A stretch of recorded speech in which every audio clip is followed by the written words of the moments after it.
Agora já está gravando.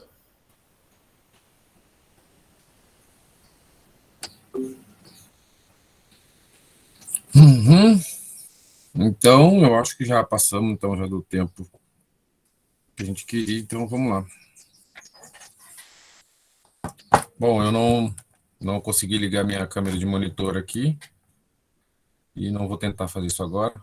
E aí, se alguém tiver alguma pergunta ali no chat, vocês me avisem.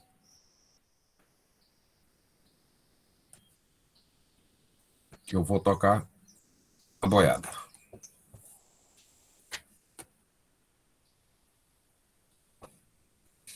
Bom dia, então, a todos. Sejam bem-vindos à formação de facilitadores do Sisteminha Embrapa, né? Que é o Sistema Integrado e a Miniaturização de Produção. O nosso cronograma do curso ele vai acontecer em 3 dias. Tá? Hoje, no dia 9, eu vou apresentar o sistema e os seus principais aspectos de como ele funciona.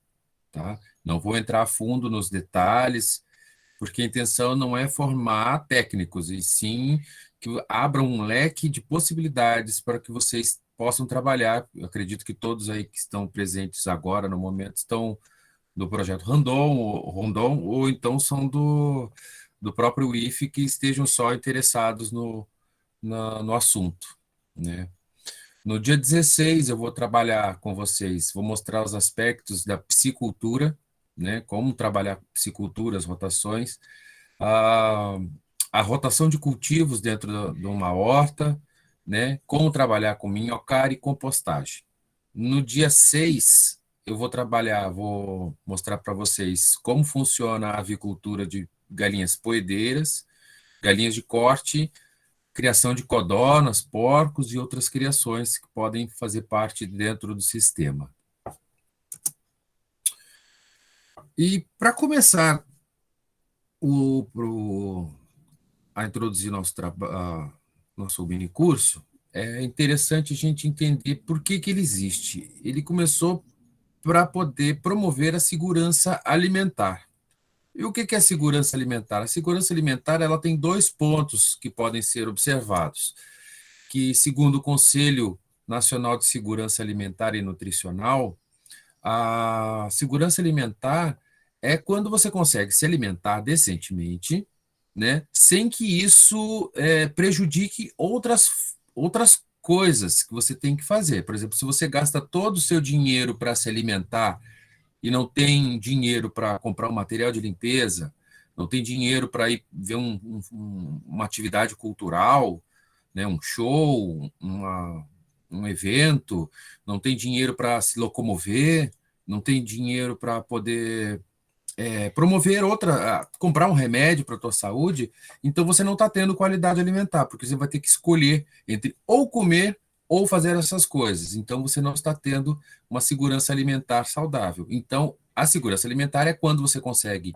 fazer uma alimentação decente e poder viver. A outra ponta da segurança alimentar é com relação à inocuidade do alimento, né? As características biológicas desse alimento, se eles não são feitos com agrotóxicos, se ele está maduro, se ele não está podre, né? Se aquela comida te traz segurança e saúde.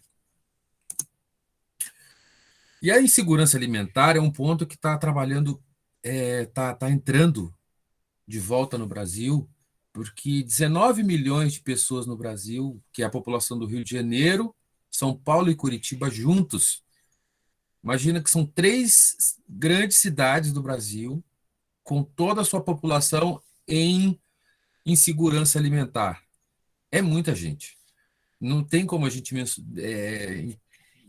ver, porque é muita gente e eles estão espalhados, né? Não é só, eles não estão concentrados nessas cidades, eles estão nessas cidades e em outras cidades do país, como a gente vai ver aqui no mapa aqui.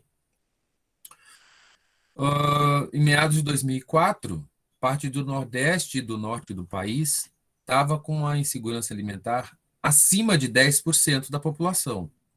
Já a região Sudeste e Centro-Oeste, eles estavam entre 4% e 10%. A região sul era um pouquinho melhor, né? Eles estavam abaixo de 4% da população com insegurança alimentar. Ali em 2013, como o mapinha aqui está mostrando, a região norte e nordeste, eles baixaram para de 4 a 10%, e a região centro-oeste, sul e sudeste, eles conseguiram ficar abaixo dos 4% da população em insegurança alimentar. Depois desse período, virou tudo. Em 2018, o norte já voltou a passar dos 10%, e hoje, em 2020, o norte e o nordeste voltaram às margens anteriores da população, acima de 10% da população com insegurança alimentar, e o que é pior, o, o centro-oeste, sudeste e o sul subiram de 4 para uma categoria de 4 a 10% em insegurança alimentar. E isso é muito preocupante, porque a insegurança alimentar gera muitos problemas de saúde. Por que é importante a gente ter segurança alimentar? Como é que a gente pode gerar uma alimentação saudável e de baixo custo? Com alimentação balanceada, né? Rica em verduras, legumes, carboidratos, proteína animal, proteína vegetal, né? Cores e sabores variados, texturas, vitaminas, acesso a derivados de leite, né? Baixos níveis de açúcares. E como é que é a produção sustentável e integrada de alimentos?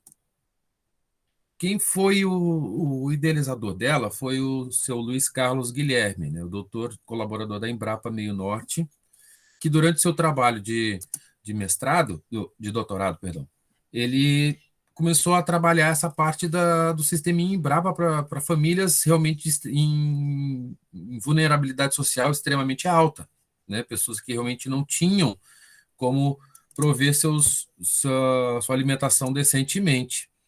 E o programa ganhou esse nome Sisteminha Embrapa através dos usuários que acabaram se envolvendo dentro do programa, que eles viram que dava certo e começaram a ser mais íntimos do programa, né? Ah, como é que é isso que você está fazendo? Ah, produção sustentável integrada de alimentos. Não, eu estou fazendo aquele sisteminha da Embrapa, que não sei o quê. E o nome pegou. E hoje é um programa de sucesso nacional. Todo mundo que eu conheço, independente da classe, da localidade, da região, já tem um conhecimento sobre o sisteminha Embrapa e como ele funciona, né? E quem que é o público-alvo, né? Que eu estou falando agora.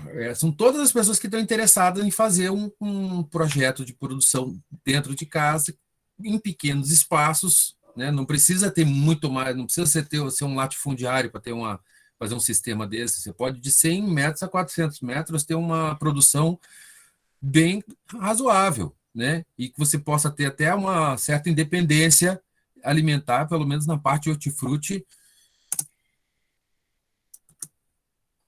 E qual que é a maior tecnologia que esse sistema ele usa? A maior tecnologia é a organização lógica dos espaços, né, para o melhor aproveitamento da produção. Não existe tecnologia 5G com tratores de, é, colhendo sozinho, como hoje em dia eles estão, a menina dos olhos. Não é a mesma tecnologia que sua avó fazia, sua bisavó, aquela sua tia que morava na chácara fazia, que tinha uma galinha, que tinha uma horta, que tinha um pomar, só que organizado de forma lógica para que eles possam ser aproveitados em pequenos espaços. Mas como é que seria isso na prática?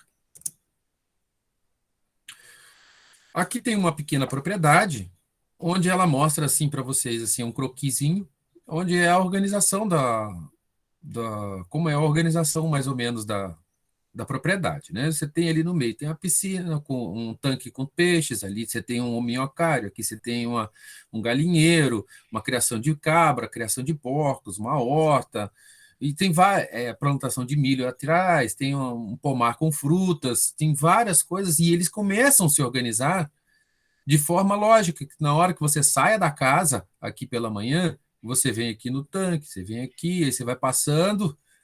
Aí você termina a tua rotina, você já está com um carrinho de mão cheio de alimentos, vai para dentro de casa, vai fazer o almoço e vai comer. É essa mais ou menos a rotina. E vamos começar com a piscicultura. Por que que eu botei no coraçãozinho? Porque é fofo, é bonito.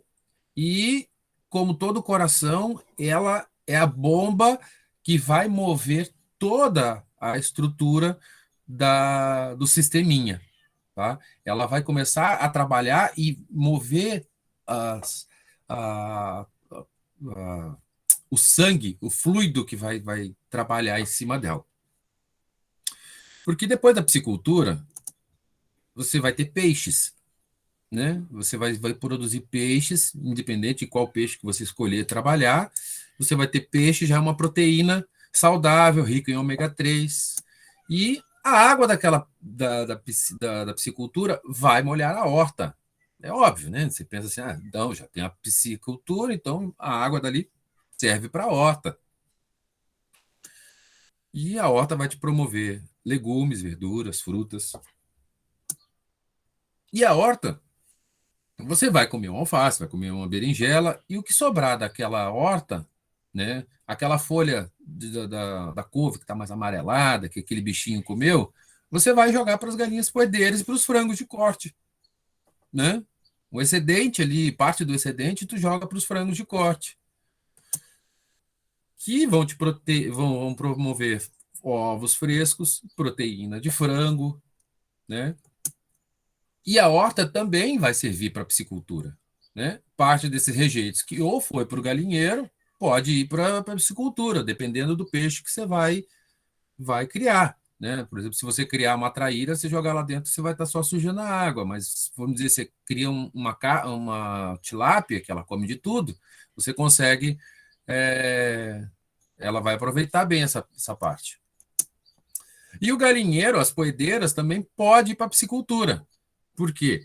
Algumas pessoas podem dizer que é nojento, alguma coisa assim, mas não tem problema. As galinhas, você coloca embaixo do poleiro das galinhas uma tábua ou então uma plataforma onde as fezes dessas galinhas venham cair em cima daquilo ali, e parte dessa cama, desses rejeitos, você pode botar dentro da piscicultura que os peixes vão se alimentar daquele material, né, daquelas fezes, e assim também como a cama dos frangos de corte também podem ir para a piscicultura, e também os frangos de corte, vocês podem colocar as vísceras mesmo, né? E aí o miocárdio. Eu gosto do miocárdio. Tem gente que, eu não como minhoca, para que eu vou criar minhoca? Mas você não come, mas a galinha come.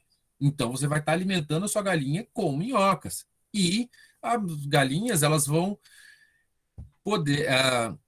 O minhocário também vai poder ser usado a piscicultura do minhocário quando você vai precisar umedecer aquela matéria orgânica para facilitar a vida das minhocas. E o que que as minhocas vão produzir para você? Humos de minhoca. O que que é o humus de minhoca? Vai servir para a horta. Que aí você vai plantar também milho, batata doce, mandioca, feijão, né? E vai ser fonte de carboidratos para dentro da tua propriedade. E o minhocário vai fornecer homo de minhoca para o feijão, para a mandioca, para o milho. E vai servir também o excedente para a piscicultura, para alimentar os peixes. E a piscicultura vai fornecer água para regar essas plantas, principalmente o milho e o feijão, que necessitam de bastante água. E o excedente também vai para o minhocário, ou vai para o galinheiro, ou vai para os frangos de corte. É a produção de rejeitos, né? Como é que você vai aproveitar esses rejeitos dessas coisas? Por exemplo, na piscicultura, a produção pode variar de acordo com a espécie, né? Depende do que você vai plantar, vai criar e como você vai criar e aonde você vai criar, né? Isso é muito variado.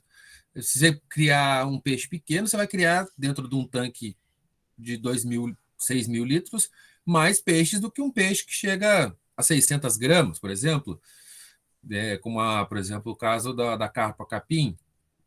Aí depende do que você vai criar. Depende do local onde você está. Se você estiver mais para o Nordeste, você pode criar peixe num tanque o ano todo. Aqui no Rio Grande do Sul, você vai criar peixes mais na parte depois, quando estiver acabando o inverno, porque no inverno eles não crescem tanto e não se desenvolvem, né? Aí depende como vai ser o manejo, né? Ah, e os rejeitos delas o rejeito, não pode ser dizer o rejeito, né? A água é aproveitada para a irrigação das hortas, das culturas diversas, né? Aqui eu tenho um exemplo de um tanque. Mais tarde, mais para frente, eu vou falar um pouquinho sobre as construções de tanques. No próximo curso eu vou ser mais profundo, mas mais para frente eu vou entrar em detalhes desses tanques. Na horta, né, a produção deve se adequar às necessidades e tamanho dos canteiros, né? Você não adianta você colocar um canteiro enorme e não ter muito, não ter você não conseguir consumir aquilo e você acaba perdendo. Então, tem que se adequar ao tamanho da família, né? E o excedente você pode vender. E o excedente também, os rejeitos que não vão ser utilizados, você coloca ele para suplementação de animais. Aqui você pode ver que esse aqui é um sistema que foi montado, parece que é dentro de uma escola, né? Tem uns alunos aqui, e aqui eles fizeram a horta suspensa, e que dá para fazer aparenta ser um projeto de um galinheiro, uma base para receber esses materiais, né? Galinhas poedeiras. Elas têm uma produção média, né? Elas começam a maturar para produção com 6 meses de idade e duram até uns 3 anos. O pico de produção delas atinge em 3 anos. A partir dos 3 anos, elas começam a baixar a possibilidade de cotia de ovos. Ah, mas eu não vou matar minha galinha, não. Eu não quero matar minha galinha, eu gosto da Giselda. Não precisa matar a galinha. Você pode continuar com aquela galinha depois dos 3 anos, mas ela vai reduzir a quantidade de ovos. Se ela botava um ovo por dia, depois dos 3 anos, ela passa a botar um, dois por semana, né? Então, isso é um custo que você tem que pesar até onde vale a pena para você, né? E as fezes colhidas, as cascas de ovos, a casca de ovo pode ser torrada, moída e servir para alimento delas, pode servir de alimento para os peixes também. Aqui é um pequeno canteirinho modesto, né, um pequeno galinheiro modesto aqui que tem nessa propriedade, né, para exemplificar para vocês. Essa galinha é uma Isa Brown, é uma raça poedeira muito boa, né? Ou, se você tiver espaço maior, você pode botar um galinheiro maior, tiver espaço para botar mais galinha, e quanto mais galinha, mais ovo, mais proteína, né? E as galinhas, os frangos de corte também, eles não necessitam tanto espaço, têm menos espaço que as galinhas poedeiras, porque as galinhas poedeiras geralmente ficam em piquetes passeando. Já as galinhas de corte, elas ficam enclausuradas em pequenos espaços e a produção delas é mais rápida, né? Quando você comprar um franguinho ali na, na agropecuária, ali na loja agropecuária, ele deve estar entre uns 15 a 20 dias, e você alimentando ele de acordo com o programa de alimentação de frangos de corte, você consegue em 45 dias já ter um frango de 3,2 kg, mais ou menos. Quanto mais tempo ele cresce, mais ele cresce. Mas dentro da balança de equação entre o custo e benefício, ela com 45 dias já está se pagando. E os rejeitos dela podem ser usados também para as vísceras, podem ser torradas e jogadas para os peixes, até mesmo torradas e moídas, servir de alimentação para as próprias galinhas. Na composteira, você vai colocar o excedente de folha, né, a poda, resto da horta que você não aproveitou, casca de batata, e vai colocar aquilo ali para começar o trabalho de decomposição. Esse decomposto vai servir como adubo orgânico, né, mais para frente, que vai ser usado na sua horta, né? Você coloca ele exposto ao sol, mas protegido por uma tela sombrite para evitar predadores, insetos, né? Imagina, você está num ambiente pequeno, a composteira geralmente não fede, mas ela acaba atraindo alguns insetos. Aí dentro daquele teu ambiente pequeno, com insetos, com mosca, e fica ruim. Então, você protegido com uma sombritezinha, com uma tela, ela acaba sendo muito bem eficiente. E até que você pega essa parte que foi composta e usa no minhocário, né? Essa criação de minhoca, ela tem um excesso de decomposição orgânica excelente na formação do humus, né? Que é um dos melhores adubos, substratos para a horta, para você colocar no pé do milho ali, você vai plantar um milho, você coloca nas covinhas do milho, ele vem muito bem. Né? Aqui está uma foto de uma composteira, tem flor, tem talo, tem tudo aqui. E aqui no fundo vai começar se preparar. E aqui um exemplo do minhocário, né, que foi feito com taquara e sacola plástica. Sacola plástica não, com uma tela, ai, como chama? Uma lona plástica, né? As culturas anuais, né, que você pode plantar feijão, milho, mandioca, abóbora, cará, batata doce, inhame, são várias fontes de carboidratos, né, e você deve seguir uma lógica de costumes, né, os costumes daquele pessoal local. Não adianta você chegar aqui no Rio Grande do Sul e dizer que o pessoal daqui vai ter que comer cará, eles nunca comeram cará. Dificilmente você vai conhecer alguém que já tenha comido cará, que não tenha ido para cima para comer. É gostoso, é muito gostoso. Parece bastante com mandioca, é uma coisa entre mandioca e batata doce, mas não é, mas é mais fibroso. E lá para cima no Nordeste, eles costumam comer bastante cará, né? Então vocês têm que analisar os aspectos culturais do lugar, como o que eles costumam se alimentar ali para poder adicionar essas fontes de carboidrato dentro da horta, né? Os rejeitos também podem ser utilizados dentro da alimentação dos animais. Por exemplo, as folhas da mandioca, só que você tem que observar se não é mandioca brava. A mandioca brava ela é extremamente nociva às galinhas, né? Mas se for a mandioca normal, comum, você pode colocar para as galinhas tranquilamente que elas comem tudinho. E outras alternativas para incrementar o sisteminha, né? E o que são essas outras alternativas? Criação de codornas para a produção de ovos e carnes. Quem conhece codorna, essas aqui são as minhas, ó. São as minhas meninas. A criação de codornas é muito bom. Se eu soubesse que criar codornas era tão bom, eu tinha feito isso há uns 15 anos atrás, porque não ocupa espaço, não dá trabalho, todo dia cai um ovinho, tem sempre ovinho na bandejinha, é uma fonte de renda para a família. É bem legal trabalhar com codorna, né? Eu gosto muito.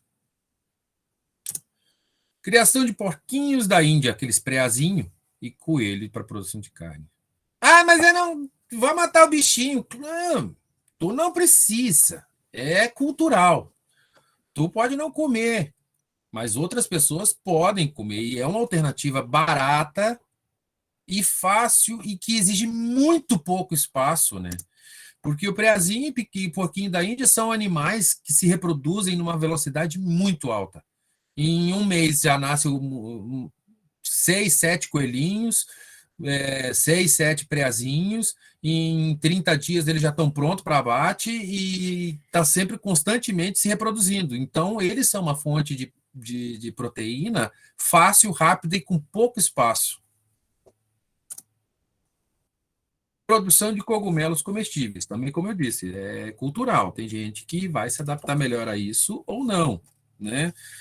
Porque eles têm um sabor meio interessante. Não vou dizer que é ruim, eu adoro. Mas tem gente que não gosta muito de uns cogumelos. E o cogumelo tem aquela questão, né? Não é qualquer cogumelo que se come. Então tem que saber qual que é o cogumelo que você está plantando, qual cogumelo que você tá consumindo e como consumir ele, né? Mas é uma alternativa muito boa de se trabalhar na parte da proteína e não exige muito espaço, né? Se você consegue colocar ali uns 2, 3 tocos ali com as sementes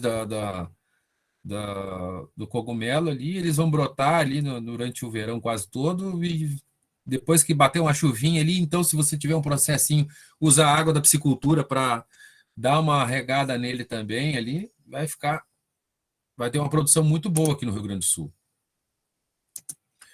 Criação de cabras, produção de leite, né?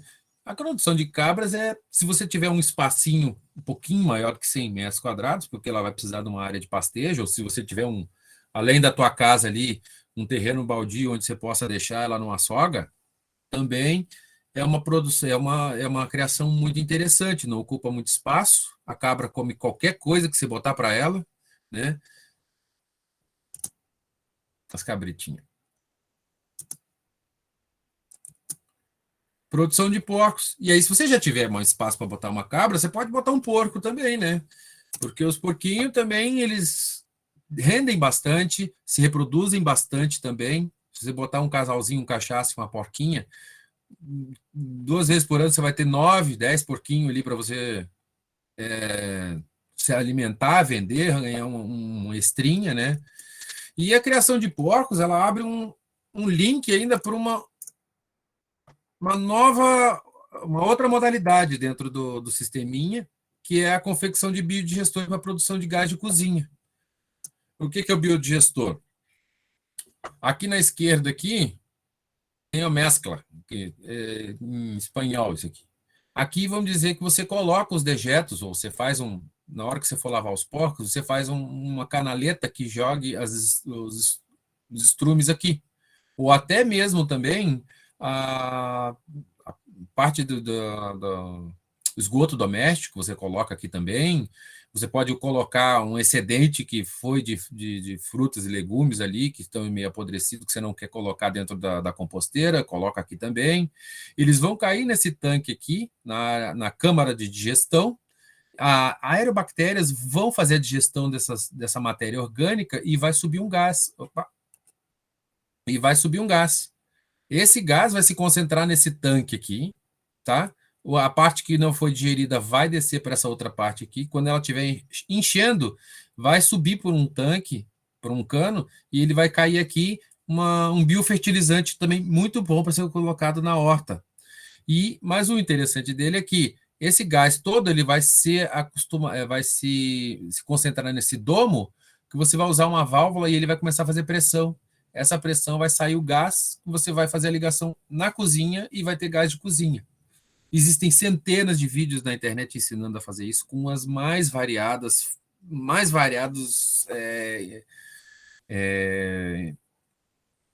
objetos, né? Desde bombona de água, sacola plástica, existem vários. E como que eu vou começar, né? Primeiramente, você tem que descobrir o espaço que tu tem, né? Definir a área que você vai utilizar para poder implementar o sisteminha, né? Ver como é que é a rotina que tu quer fazer, quando que você quer fazer, o que você vai criar. Você não precisa necessariamente criar tudo isso ou ter tudo isso. Eu não como peixe. Não precisa comer peixe. As galinhas também podem... se você colocar a galinha como coração central, elas vão poder suprir consideravelmente a produção de matéria orgânica para o sistema, né? Mas o original do sistema é com o peixe. Mas não quero peixe, posso só galinha? Pode só galinha. Não quero porquinho da Índia. Tudo bem, não precisa botar porquinho da Índia. Então, mas você tem que fazer um planejamento do que você quer fazer, aonde você vai colocar as coisas para que fique de forma lógica, para que você não saia de um lugar e vai para o outro lugar, aí depois sai do outro lugar, aí depois vai lá para o outro lado, depois volta aqui para frente, depois vai lá para trás. Você sempre vai esquecer de fazer algum ponto. Quando você coloca uma rotina fábrio dentro uma rota fábrio dentro desse sistema, você vai começar na água, dos peixes, vai ver se está airando a água, vai ver se vai ligar a irrigação da horta, vai na horta ver se tem alguma coisa para você colher, vai colher um milho, aí depois você pega aquele excedente da horta, já leva para o galinheiro, depois do galinheiro tu leva para os coelhos, depois dos coelhos aí tu vai fazer uma rotina que quando você vai terminar, você já está dentro de casa. O último passo que você vai dar é com as coisas que você colheu para dentro de casa. E pesquise, né? É sempre bom pesquisar o que tu vai criar, o que tu vai fazer, o que tu vai implantar, né? Por exemplo, onde é que você vai comprar o peixe, né? Onde é que tu vai comprar as frangas? Deixa eu dar uma aguinha aqui.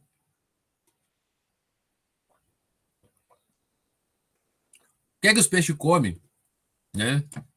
Qual peixe que tu vai criar? O que ele come? Quanto tempo as frangas crescem? Qual a raça das frangas? Existem raças de franga para tudo quanto que é tipo de necessidade. Tem franga que foi desenvolvida para botar ovo, né? Tem um homem aqui, um senhor aqui que fala que aquelas galinhas que ele tem, você pega ela pela asa, cai um ovo, de tanto ovo que elas põem, já que mas elas não põem nenhuma carcaça, nenhuma carninha, são bem magrinhas. Já tem umas outras frangas que elas botam uns 2, 3 ovos ali por mês, mas elas se enchem de carne e tem bastante carne, né? Qual é o peixe que você vai criar? Você vai criar uma carpa capim? Você sabe que carpa capim só come capim, então você não adianta você botar a víscera dos frangos dentro do carpa capim. Eu vou criar traíra. Traíra é mais carnívora, ela só come carne, então você não vai botar folhas dentro das traíras. Então você tem que pesquisar o que você vai colocar ali. Quais as espécies mais indicadas, quanto tempo elas crescem, como é o manejo, se precisa vacinar, é muito importante, se ela já vem vacinada, né? Você tem que seguir um programa de vacinação para ter uma saúde animal. Eu vou criar uma cabra. O que a cabra come, né? Você sabe o que uma cabra come? Não, não sei. Então pesquise o que a cabra come.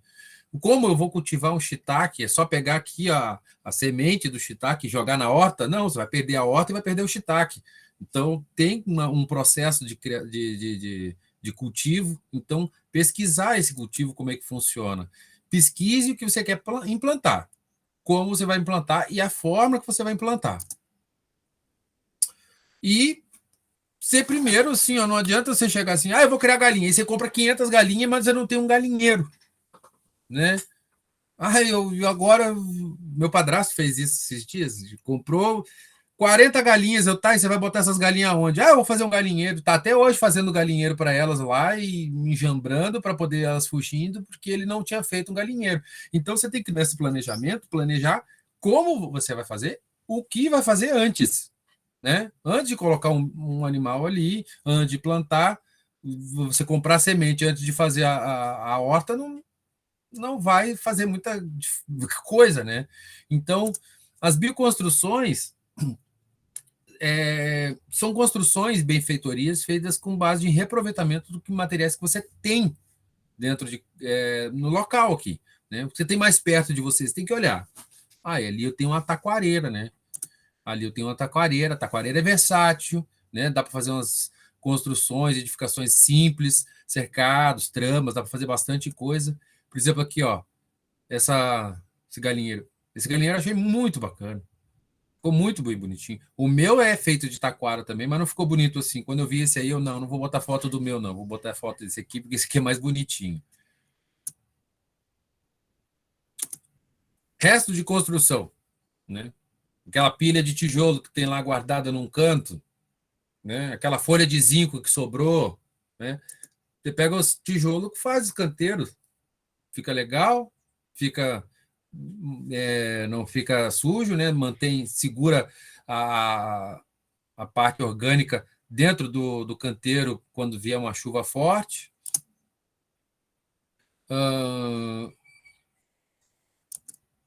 E explorar o seu espaço, né? Descobrir os materiais que você tem disponível que pode ser útil para o seu projeto. Por exemplo, aqui ele pegou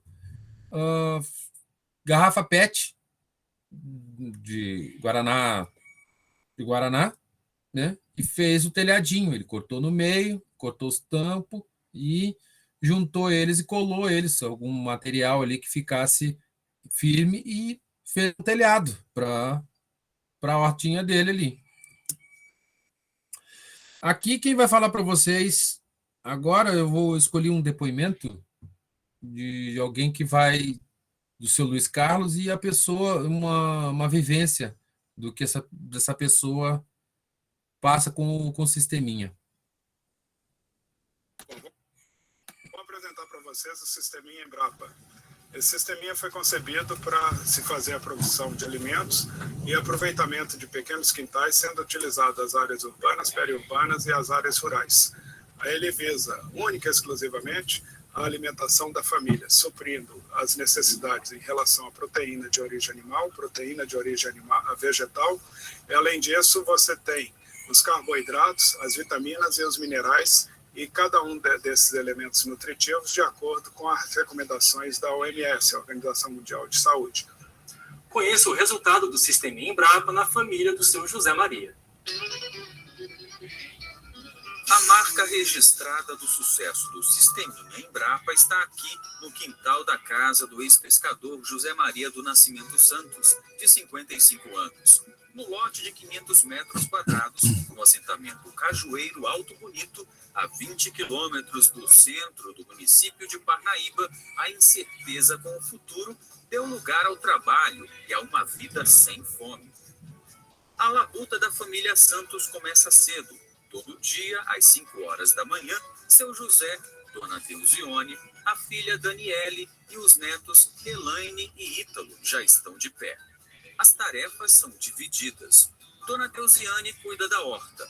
Ítalo toca as ovelhas para o pasto. Seu José e Daniele cuidam dos 5 tanques com tilápia. E Elaine comanda a cozinha. Há pouco mais de um ano, a família Santos acreditou no sistema e hoje tem de tudo na horta. Eles criam também galinha e já estão construindo o 6º tanque de peixe que seu José faz questão de mostrar com muito orgulho. Esse sistema mudou minha vida muito, porque antigamente nós pescava no rio e não pegava nada. Com esse sistema aqui, hoje eu tenho o meu peixe dentro de casa, né? Bem dizer, dentro de casa, eu tiro na hora que eu quero, como na hora que eu quero, não preciso de geladeira para gelar meu peixe. Então, é uma coisa que mudou muito a minha vida, graças a Deus, mudou muito mesmo. Porque nem todo dia um pobre tem um dinheiro para comprar 1 quilo de peixe, né? E hoje meu peixe está aqui, minha horta está aqui, tudo tem fruta, tudo que eu preciso, eu tenho no meu quintal. Então a minha vida mudou 1000% de que antigamente que eu vivia sofrendo no rio, pegando sol, matando muriçoca, para pegar um peixe para comer, e hoje meu peixe está bem aqui. Hoje eu tenho peixe, eu tenho uma galinha, tenho a galinha de corte, eu tenho a galinha poideira, tudo no meu quintal. Então minha vida mudou muito mesmo, graças a Deus.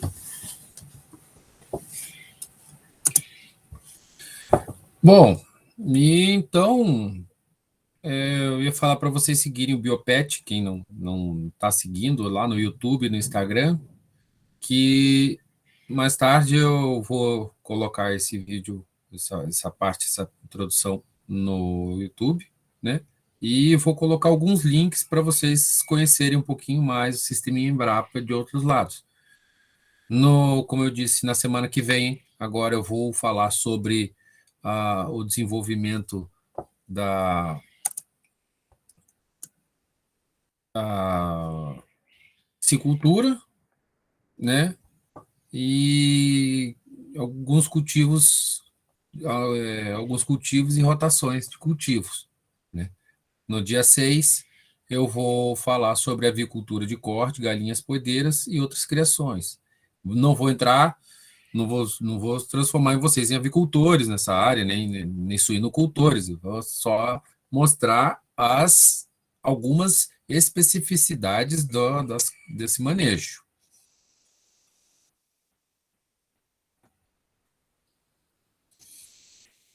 Alguma dúvida, alguma sugestão, alguma pergunta? Pessoal, coloquei ali no chat para preencherem quanto à presença e gerar um certificado. Peço que acessem aquele link ali para gerar presença daí.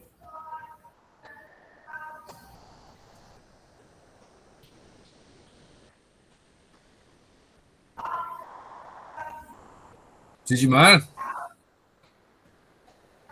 Fala, fio. e aí? O que tu achou? Top. Só na questão dos animaizinhos ali, que eu não sou a favor de matar coelho pra comer, não. Você nunca comeu um coelhinho com batata, cara.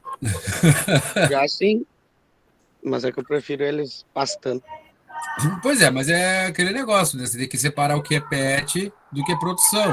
André, tem Então, outra questão ali que eu fiquei pensando, até tô falando, que é a questão que eu vejo, já vi nos quantos lugares, a questão da alimentação, da piscicultura com as fezes do suíno. Lá no IF mesmo tem, né?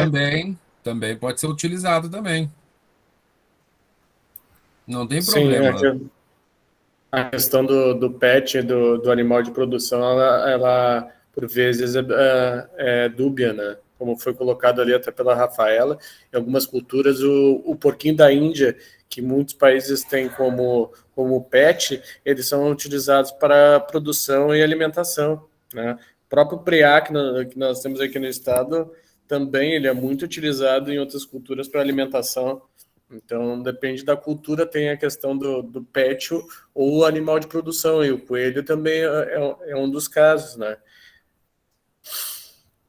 Exatamente. Na Europa, o coelho é muito. Nós temos aqui no Rio Grande do Sul os lebrão, né? Os lebrão não são nativos daqui da nossa região, eles não são nativos do nosso território, eles foram introduzidos por argentinos para poder fazer uma alimentação europeia, uma versão europeia do que eles tinham lá na Europa. E aí acabaram que soltaram esses animais e virou essa endemia que a gente tem aqui de lebres e lebrão aqui na região.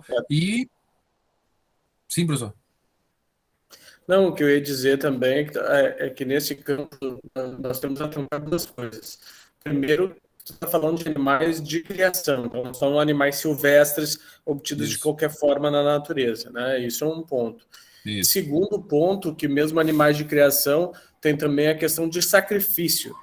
E por que eu digo sacrifício? Porque não é morte, não é matar um animal, é um sacrifício, é um método para que o animal não sinta dor, né? Exatamente. E a partir dessa não exposição à dor, tu está utilizando uma ética, né, do sacrifício de animais. Exatamente. Por exemplo, você vai sacrificar. Então tem que separar. Isso, tem que separar de outros processos onde, mesmo em animais de produção, os animais sofrem antes de ir para o sacrifício. É um outro processo. E até essa ética animal ela é valorizada também, né? Se opta por animais, principalmente que não sentam dor em algumas culturas, e esses animais que, pelo método de sacrifício, eles são valorizados também na sua carne por conta disso, né? De não sentir dor, como o islamismo, de qualidade, exemplo, de qualidade de cultivo. Isso, bois já tem essa questão, né? Porcos também, não só da alimentação, mas porcos que ouvem música, por exemplo, são muito mais valorizados. Por exemplo, a criação das galinhas ali, é quase que obrigatório, não é obrigatório, mas é aconselhável que nas galinhas poedeiras você tenha espaços suficientes com a metragem, que depois eu vou falar para vocês no próximo curso, quais são as medidas mais ou menos exigidas para cada uma, que ela tem espaço para poder pastejar. Esse pastejo das galinhas vai agregar dentro do ovo, que vai fazer aquele ovo com a gema bem amarelona, né? Ela não vai ser uma galinha estressada, dificilmente ela vai estar brigando com as outras, porque geralmente elas, quando ficam muito confinadas, elas acabam, tendência delas é brigar umas com as outras. E na questão do sacrifício, por exemplo, existem vários métodos que sejam menos agressivos, né? Por exemplo, o peixe, você pega um peixe ali, coloca ele numa água gelada antes de sacrificar o peixe, aquele peixe vai ficar dormente, ele não vai sentir tanto como se tivesse sendo acabado de ser pego, aí você bota ele no gelo, ele dá uma anestesiada nesse animal para poder ser sacrificado. O porquinho da Índia, a mesma coisa. O coelho, a mesma coisa. Com a porco, a mesma coisa. Com todos esses animais, cada um tem um método para Isso, que ele sofra a menos. Rafaela também Né? está colocando Isso acaba ali. que não... Isso. Isso, a Rafaela está obrigatório colocando ali para poder que tem comercializar legalmente espaço mínimo. O espaço mínimo de galinhas caipiras mínimo, tem que ter né? um espaço mínimo obrigatório para poder comercializá-las legalmente como caipiras. Sim, sim. E elas têm que ter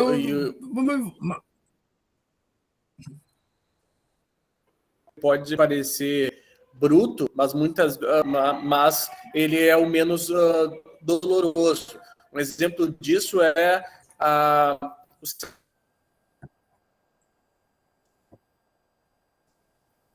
sacrifício de porcos com uma faca direto no coração, né? Pode parecer um método brutal, mas é um método onde os porcos sentem, melhor, não sentem dor nesse sentido, né? A nós podem parecer mais brutais, mas todas elas buscam um sacrifício indolor para o animal que está sendo abatido. E outra, no começo, assim, eu vou ser sincero, a primeira vez que eu matei uma galinha, ou uma codorna também, eu ficava com dó, né? Eu ficava com medo, eu pedia para os outros fazerem para mim, mas teve um dia que eu tive que fazer. Era eu quem tinha que fazer, não dava mais para eu pedir para alguém. Então eu comecei a fazer a primeira vez. A primeira vez eu parecia chocado, fiquei em trauma ali. A segunda vez já levei com um pouco mais de naturalidade. Hoje eu já faço bem tranquilamente essa questão, não peço desculpa, converso com elas e bato um papo, dou uma boiazinha interessante para elas, diferenciada durante a noite, mas com algum respeito, né? E a gente tem que aprender essa questão de que, né, diferenciar isso aí, não ter... Você come um animal que já está no saco plástico, por que você não pode comer um que está no teu quintal? É uma questão de cultura, né? É uma questão de cultura e isso vai muito do individual. Mas o ponto não é essa parte do como abater, né? É mais realmente a criação. Se você realmente não se sente muito à vontade em abater um animal, tudo bem, você não precisa criar o animal para abate, você pode criar as galinhas de postura. O ovo, tu vai lá e colhe o ovo, né? A horta, você vai lá e tem outras opções, mais, vamos dizer, vegetarianas, que você pode trabalhar. Os cogumelos, eles são muito bons em proteína, né? Outros legumes, vegetais, alguma parte das culturas animais também que são muito ricas em proteínas, você pode também criar dentro do teu sistema. Você não precisa necessariamente ter o contato com o abate. Mas se vocês forem, por exemplo, no Rondon, implantar isso em alguém, vocês têm que ter essa carta na manga, mesmo que vocês não venham abater. Você só chega lá e dá para ele, que tá aqui a galinha, tá aqui o confinamento das galinhas de corte e tá ali, tu deixa, o processo é esse, tu ensina para ele, começa a crescer aqui, daqui a 10 dias você coloca ele aqui, daqui a 10 dias você coloca ele aqui, daqui a 10 dias é na panela. E aí ele vai seguindo um processo de crescimento do frango. E é uma opção para vocês trabalharem e explicarem para alguém como vocês vão trabalhar isso. Mas se eu quero implantar na minha casa, eu tenho uma alimentação vegetariana, não tem problema. Você pode excluir a criação de animais, pode excluir também, inclusive, o peixe, se você não come peixe. Você pode escolher as cartas que tu quer, mas o interessante do sistema é o projeto, é a circulação da produção, como a produção vai circular dentro daquilo. Exato, e como tu colocou, são opções. No caso de Josenópolis, lá pode ser que por conta da questão da água, nós temos que substituir, né, o coração do sistema, ao invés de ser piscicultura, de ser um tanque, de ser voltado para a criação de galinheiros. Aí esse galinheiro pode ser, como tu falou, ou de corte ou de postura. né? Independente de se for de postura, por exemplo, para uma alimentação, como tu colocou, vegetariana, né? Porque os vegetarianos ainda comem ovos, mas independente disso, vai gerar o mesmo efeito no sistema. Os ovos vão ser vendidos ou consumidos, os dejetos, as excretas vão ser utilizados no canteiro e os restos de vegetais vão ser utilizados para as galinhas, e daí vai se retroalimentar. Então, e outra, são opções o excedente de toda essa produção, né? O que não for para composteira, o que não for de você ter aquele alface bonito, tu vende aquele alface, é 2 pila. Aí tu vende aquela caixa de ovo, 7 pila. Tu vende aquele saquinho de maracujá, 10 pila. E aí o cara saiu de manhã, não tinha R$1 no bolso, aí ele volta para casa já com os 10 pila do maracujá, com 7 dá 17, com mais 2 dá 19, ele já voltou para casa com R$20 no bolso que ele não tinha, né? Esse excedente, ele pode causar tanto a produção alimentar, tanto na produção dentro de casa, né, na alimentação dentro da casa, como uma geração de renda para a família.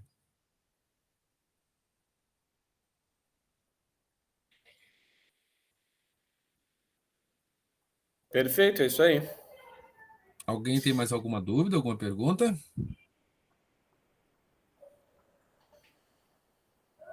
Então, nos vemos na próxima semana, André.